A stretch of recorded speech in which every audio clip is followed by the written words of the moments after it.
have a global impact. Excellencies, while the world was engaged in facing COVID and its consequences, the menace of terrorism continues unabated.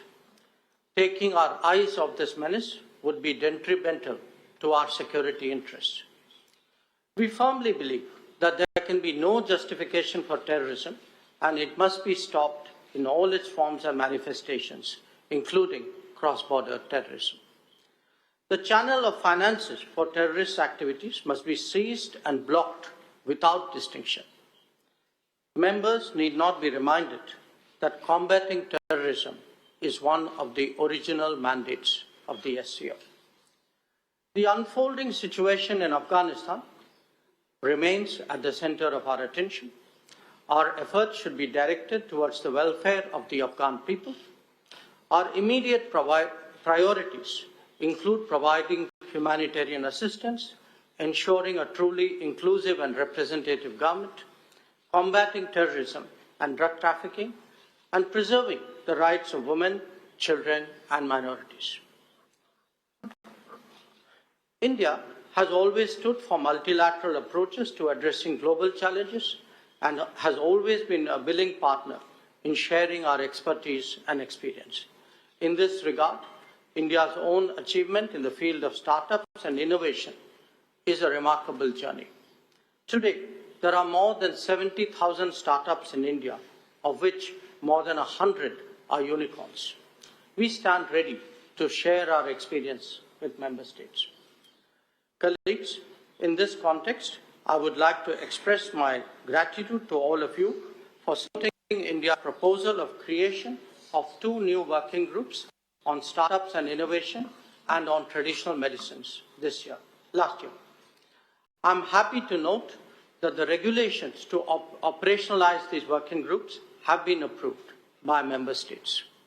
Excellencies, SCO is in its 3rd decade of existence, and this is an opportune time for its reform and modernization to keep the organization relevant in a rapidly transforming world. I'm pleased to note that the discussions on the issues of reform and modernization of the organization have already commenced. I assure you that India will extend its constructive and active support for this process. I also seek the support of member states for the long-standing demand of India to make English as the 3rd official language of the organization.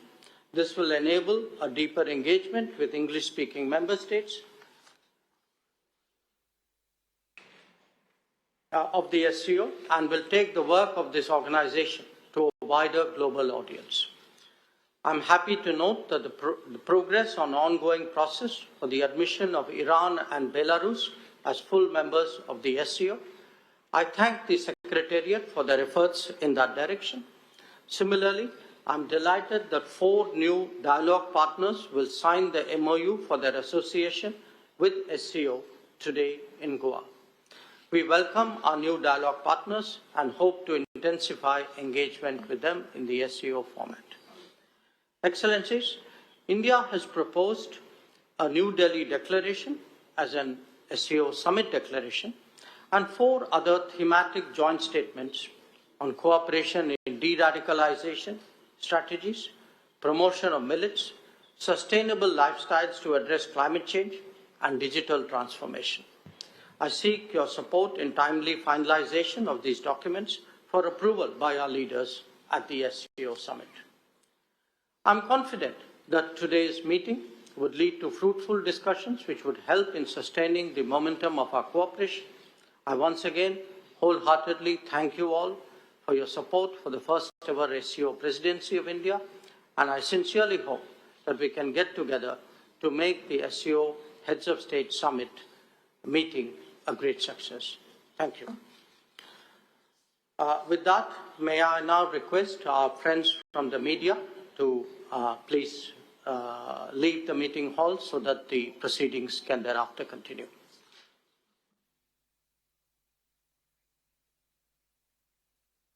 All right, that was S Jaishankar, External Affairs Minister, giving his opening comments at the SCO meeting. This is happening in Goa, combating terror being the key focus, and of course, agenda on promoting English language. We will leave it at that and shift our focus to our news coming in.